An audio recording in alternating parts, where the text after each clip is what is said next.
On Monday at noon, the manager for a sediment control dam project along Matai'an Creek in Hualien was washed away in the rain just as he was driving to the site to evacuate a number of operators.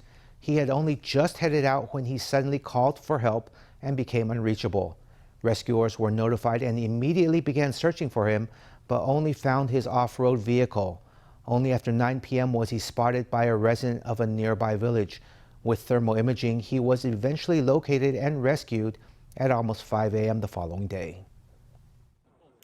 A thermal imaging camera on a drone captured this thermogram of a person lying on the boulder. The man covered in mud was pulled up onto a life raft. He seems to be conscious still.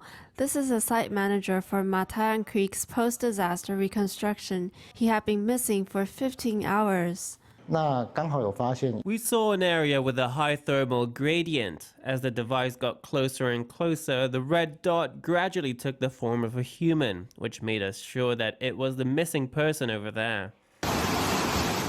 On Monday afternoon, as water levels surged amid the rain, the site manager for a contracted improvement project along Matai'an Creek got washed away with his off-road vehicle just as he was heading over to the site to pick up excavator operators. He'd called for help on the walkie-talkie and became unreachable shortly after being on the road.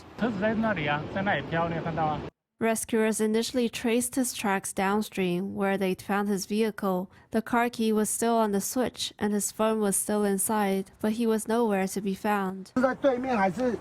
At 9 in the evening, he was finally spotted by a resident of Atomo.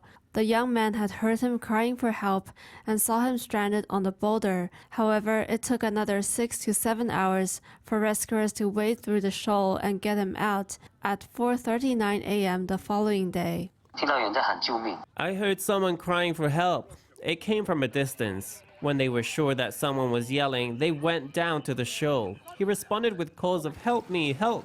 They went back and forth about a dozen times before the voices stopped. He has scratches and bruises all over his body from the muddy water and sediments. He also has mild cerebral hemorrhage from impact. We referred him to a neurosurgeon who will check on him as he remains in hospital care. There's nearly 10 kilometers in distance between where he was reported missing and where he was rescued after 15 hours of grueling struggle in the open.